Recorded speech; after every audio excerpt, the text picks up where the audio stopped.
Aujourd'hui, j'ai envie de vous parler d'un excellent film de genre français sorti en 2023, Vermine.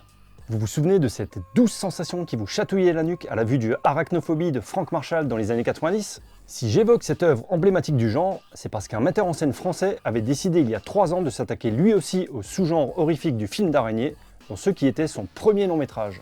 Sébastien Vanitschek nous livrait une œuvre capable de vous faire vraiment frissonner et flipper, et on sentait derrière la caméra l'authenticité du réel amateur de films horrifiques. On est donc sur un premier film, même si Sébastien Vanitschek a préalablement mis en scène 3 courts-métrages depuis 2015.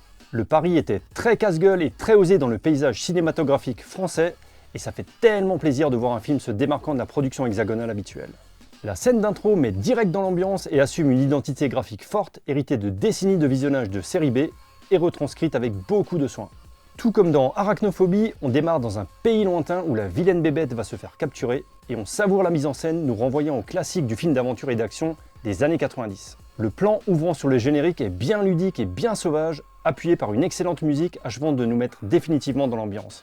On raccorde sur une cité HLM française en nous présentant Caleb, un habitant du quartier tentant de joindre les deux bouts, et on va faire connaissance avec ses proches et certains voisins. Caleb a une grande passion, il collectionne les animaux exotiques. Évidemment, il va se procurer un spécimen bien dangereux, et par un concours de circonstances bien problématiques, la petite bébête va retrouver sa liberté et se perdre dans l'immeuble. Sachant qu'elle aime bien pondre et qu'elle ne sera bientôt plus seule, on sent revenir ce petit picotement bien caractéristique sur la nuque. L'acteur Théo Christine a incarné Joey Starr dans Suprême et il est vraiment intense dans le rôle de Caleb.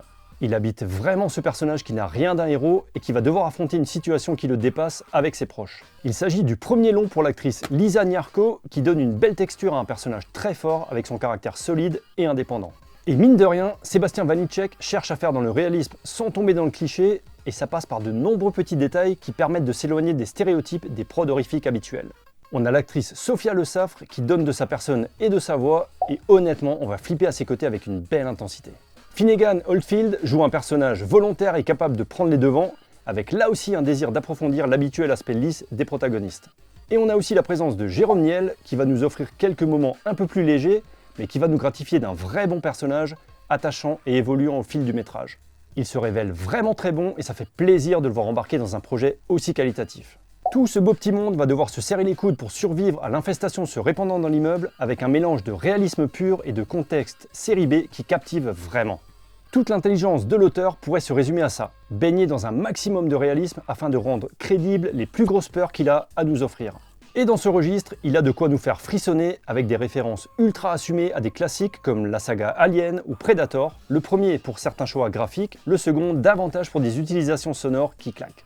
Mais ce qui est excellent avec ce film, c'est qu'on va être amené à penser à ces références tout en étant conscient de la force et de la personnalité avec laquelle Sébastien Vanitschek gère son sujet. Il nous embarque à ses côtés avec une aisance sidérante, alternant les tours de force visuelle pour faire monter le stress au maximum. Il y a bien de minimes baisses de régime par moment, mais dans l'ensemble, le film déroule très efficacement son propos et on va garder en mémoire pas mal d'instants très précis que je ne vous dévoilerai bien évidemment pas. Il va jouer très intelligemment avec l'architecture des lieux et va travailler très efficacement le son et la colorimétrie afin d'optimiser au maximum le stress que vont provoquer ces araignées grouillantes. Vermine fonctionne de manière aussi efficace pour moi car on doit avoir ingurgité les mêmes références et ça fait tellement de bien de sentir à nouveau une vraie vibe horrifique française. Je vous invite vraiment à découvrir Vermine, d'autant plus que Sébastien Vanitschek est le réalisateur du prochain Evil Dead Burn qui sortira le 22 juillet. Si vous appréciez le contenu de cette chaîne, n'hésitez pas à commenter, liker, partager et à vous abonner.